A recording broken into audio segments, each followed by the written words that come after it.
Hello every one, iPhone 17 Pro reverse engineering സീരീസിലെ പുതിയൊരു വീഡിയോയിലേക്ക് എല്ലാവർക്കും സ്വാഗതം.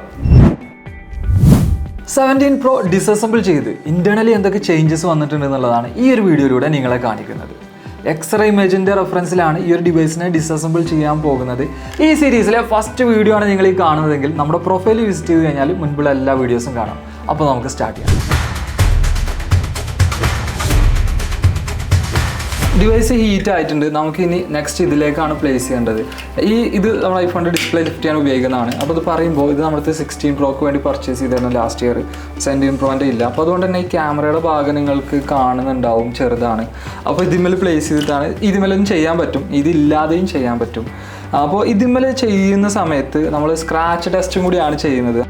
ഇത് 16 Proയിൽ നല്ലപോലെ ടൈം എടുത്തിട്ടുണ്ടായിരുന്നു ലിഫ്റ്റ് ആവാൻ വേണ്ടിയിട്ട്. ഇത് അത്രയും ടൈം എടുത്തിട്ടില്ല. നേരത്തെ നമ്മൾ എക്സ്പെക്ട് ചെയ്തതിലേറെ ഫാസ്റ്റ് ആയിട്ട് തന്നെ ഡിസ്പ്ലേ ലിഫ്റ്റ് ആയിട്ടുണ്ട്. ഈ കാണുന്നതാണ് ബാറ്ററി കണക്ടർ. ഇതാണ് ഐഫോണിൻ്റെ ഡിസ്പ്ലേ, 17 Pro ഡിസ്പ്ലേ. ഈ കാണുന്നത് വലിയ സ്ട്രിപ്പും കാര്യങ്ങളൊക്കെ ആയാലും ഇത്രയും ലെങ്ത്തിൽ ഇതാണല്ലോ. ഇവിടുന്ന് സാധാരണ ഇത്രയും അടുത്തൊക്കെ വരാറില്ല. ത്രെഡ് ഓക്കെ അല്ല, പെട്ടെന്ന് ഡാമേജ് ആവുന്നുണ്ടോ. ഞാൻ നോട്ടീസ് ചെയ്ത കാര്യമാണ്, നമ്മൾ 5 സ്ക്രൂ ഡ്രൈവേഴ്സ് മുൻപ് ഐഫോണിൽ ഉപയോഗിച്ചിരുന്ന എല്ലാ സ്ക്രൂ ഡ്രൈവേഴ്സിനും ഇവിടെ സെറ്റ് ചെയ്തിട്ടുണ്ട്. പക്ഷേ ഇത് 5ഉം പറ്റില്ല. ഇതിന് മറ്റൊരു ടൈപ്പ് സ്ക്രൂ ആണ് വന്നിട്ടുള്ളത്. ഇത് മാക്കിലൊക്കെ ഇപ്പോൾ ഉപയോഗിക്കുന്ന ടൈപ്പ് ഒരു സ്ക്രൂ ആണ്. T5 എന്നാണ് ഇതിൻ്റെ ഈ ഒരു സ്ക്രൂ ഡ്രൈവേഴ്സിനൊക്കെ പറയുന്നത്. നമുക്ക് നോക്കിയിലൊക്കെ വന്നിരുന്നല്ലോ മുൻപ്, അതിലേറെ കുറച്ചുകൂടി ചെറുതാണ്. അപ്പോൾ അതിന് നമുക്ക് ഈ ഒരു സ്ക്രൂ ഡ്രൈവറാണ് ഉപയോഗിക്കുന്നത്.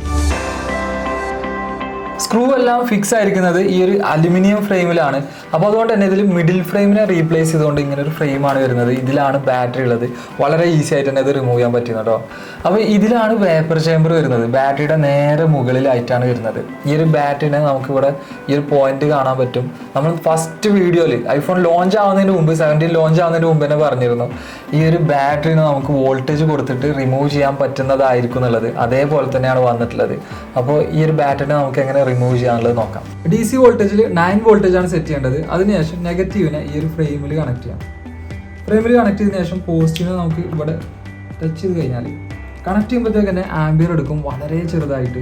അത് ജസ്റ്റ് ചെറിയൊരു ഹീറ്റ് ഫീൽ ചെയ്യും, പക്ഷെ വലുതായിട്ടൊന്നും ഉണ്ടാവില്ല കേട്ടോ. അപ്പോൾ ഉടനെ തന്നെ ഇത് എന്ത് ചെയ്തിട്ടുണ്ടാവും, മെൽറ്റായി ഉണ്ടാവും ഈ ഒരു ഗമ്മ്. അതിനുശേഷം ബാറ്ററിനെ നമുക്ക് ഈസി ആയിട്ട് തന്നെ റിമൂവ് ചെയ്യാൻ പറ്റും.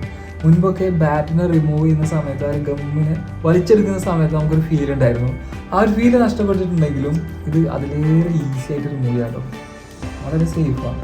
അപ്പോൾ ഈ കാണുന്നതാണ് നമ്മുടെ ഹീറ്റിങ്ങിനെ കുറക്കാൻ വേണ്ടിയിട്ട് ഉപയോഗിക്കുന്ന വേപ്പർ ചേമ്പർ കൂളർ.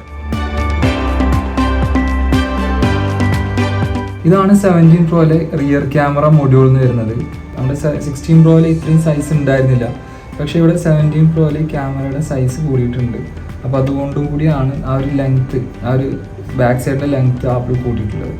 ഇതാണ് 17 Proൻ്റെ ഇയർ പീസ്, റിസീവർ സ്പീക്കർ വരുന്നത്. അതുപോലെ ഇതാണ് അതിൻ്റെ റിംഗർ വരുന്നത് ബാക്ക് സൈഡിലായിട്ട്. നമ്മൾ നേരെ 16 Proനായിട്ട് കമ്പയർ ചെയ്യുന്ന സമയത്ത് ഈ സൈസ് നോക്കുകയാണെന്നുണ്ടെങ്കിൽ കൂടിയിട്ടുണ്ട്. ഇതാണ് മദർ ബോർഡ് വരുന്നത്. മദർ ബോർഡ് ഡിസൈനും എൻറ്റയർലി ഡിഫറെൻ്റ് ആണ്. അപ്പോൾ അത് മദർ ബോർഡ് റിമൂവ് ചെയ്തിട്ട് കാണിക്കാം. ഇതാണ് ഐഫോൺ 17 Pro മദർ ബോർഡ്. 16 Proൻ്റെ മദർ ബോർഡിനാണ് ഈ കാണുന്നത്. ഇതാണ് 15 Pro മദർ ബോർഡ്. അപ്പോൾ ഇവിടെയുള്ള ചേഞ്ച് കാണാം. ഡിസൈനിലും ചേഞ്ച് ഉണ്ട്, അതുപോലെ തന്നെ മദർ ബോർഡിനെ പ്ലേസ് ചെയ്തിരിക്കുന്ന സ്ഥലവും ചേഞ്ച് ഉണ്ട്. ബാറ്ററിയുടെ മുകളിലായിട്ട് ഇങ്ങനെ ഒരു ഹൊറിസോണ്ടലിലാണ് ബാറ്ററിനെ പ്ലേസ് ചെയ്തിട്ടുള്ളത്. ഇതാണ് ഇതിൻ്റെ ചാർജിങ് സ്ട്രിപ്പ്. ഫ്രെയിമിൽ എല്ലാം റിമൂവ് ചെയ്ത് വെച്ചിട്ടുണ്ട്. നെക്സ്റ്റ് നമുക്കിനി ഈ ഒരു ബാക്ക് ഗ്ലാസിനെ, ഇതിൽ വയർലെസ് മാത്രമാണ് വരുന്നത് കേട്ടോ, ഈ ഒരു ബാക്ക് ഗ്ലാസിനെ കൂടി റിമൂവ് ചെയ്യാം. ജസ്റ്റ് ലിക്വിഡ് അപ്ലൈ ചെയ്യുന്ന സമയത്ത് നമുക്ക് വളരെ ഈസി ആയിട്ട് ഇതിനെ റിമൂവ് ചെയ്യാൻ കഴിയും. കാണാം, ഈ ഒരു ബാക്ക് ഗ്ലാസിനെ നമ്മൾ റിമൂവ് ചെയ്തിട്ടുണ്ട് കേട്ടോ. അപ്പോൾ ഇതാണ് ഇതിൻ്റെ ബാക്ക് ഗ്ലാസ്. വളരെ കൂൾ. ഞാൻ പോക്കറ്റ് കിട്ടാലോ. നൈസ്, വളരെ നൈസ്. ഒരു ഐഫോണിൻ്റെ ഒരു ഓർമ്മക്കായിട്ടൊക്കെ എടുത്ത് വെക്കാൻ പറ്റിയ ഒരു സാധനമൊക്കെ ആയിട്ട് നമുക്ക് വേണമെങ്കിൽ ഇതിന് ഉപയോഗിക്കാമല്ലോ. ഡിസ്അസംബിൾ എന്നുള്ളത് റിവേഴ്സ് എഞ്ചിനീയറിംഗിൽ ഒരു ഫസ്റ്റ് സ്റ്റെപ്പ് മാത്രമാണ്. ഇനിയും ഒരുപാട് ടെസ്റ്റുകൾ ഇതിൽ ബാക്കിയുണ്ട്, സോഫ്റ്റ്വെയറും ഹാർഡ്വെയർ റിലേറ്റഡും എല്ലാം. ഇതെല്ലാം നിങ്ങളിലേക്ക് എത്തിക്കും. ഇതിൽ ചില കണ്ടന്റുകൾ മാഗ്നസ് സ്റ്റുഡൻസിന് എക്സ്ക്ലൂസീവ് ആയിരിക്കും, മാഗ്നസ് ഫോറത്തിലായിരിക്കും അത് അപ്ലോഡ് ചെയ്യുന്നത്. എന്നാലും ജനറൽ ഓഡിയൻസിനുള്ള വീഡിയോസ് ഇനിയും വരുന്നുണ്ട്. അപ്പോൾ ഈ ഡിവൈസിൻ്റെ ഇൻറ്റേർണൽ ചേഞ്ചസിൻ്റെ ബേസിലും ഡിസൈനിൻ്റെ ബേസിലും മുൻപ് നമ്മൾ നടത്തിയിട്ടുള്ള ടെസ്റ്റുകളുടെ ബേസിലും എൻ്റെ ഒരു പേഴ്സണൽ ഒപ്പീനിയനാണ് ഞാൻ ഷെയർ ചെയ്യുന്നത്. നിങ്ങൾ ഓരോ വർഷവും ഡിവൈസ് അപ്ഗ്രേഡ് ചെയ്യുന്ന ആളാണെങ്കിൽ ക്യാമറ പെർഫോമൻസ് നല്ലപോലെ ഇമ്പ്രൂവ് ആയിട്ടുണ്ട്. ഹീറ്റ് ഉണ്ടെങ്കിലും ഒരു പരിധി വരെ കൂൾ ഡൗൺ ആവുന്നുണ്ട് പെട്ടെന്ന് തന്നെ. അതുപോലെ ഡിസൈനിലും ചേഞ്ച് ഉണ്ട്. അതുകൊണ്ട് 17 Pro പർച്ചേസ് ചെയ്യാം. എന്നാൽ 15 Proയോ 16 Proയോ വളരെ കംഫർട്ടബിൾ ആയിട്ട് ഉപയോഗിക്കുന്ന ഒരാളാണെങ്കിൽ ഈ ഒരു അപ്ഗ്രേഡ് ഇപ്പോൾ നിങ്ങൾ പ്ലാൻ ചെയ്യേണ്ട ആവശ്യമില്ല. അതുപോലെ 13 Pro 14 Pro ഉപയോഗിക്കുന്ന ഒരാളാണെങ്കിൽ നിങ്ങളൊരു അപ്ഗ്രേഡ് ഇപ്പോൾ പ്ലാൻ ചെയ്യുന്നുണ്ടെങ്കിൽ 17 Pro തന്നെയാണ് ബെസ്റ്റ് ഓപ്ഷൻ. പിന്നെ 17 Pro പർച്ചേസ് ചെയ്യുന്ന ആരാണെന്നുണ്ടെങ്കിലും ഒരു ബാക്ക് കവർ നിർബന്ധമായിട്ട് ഉപയോഗിക്കുക. നല്ലപോലെ സ്ക്രാച്ച് വരുന്നുണ്ട്. അപ്പോൾ നമുക്ക് അടുത്തൊരു വീഡിയോയിൽ കാണാം. അതുവരെ ബൈ.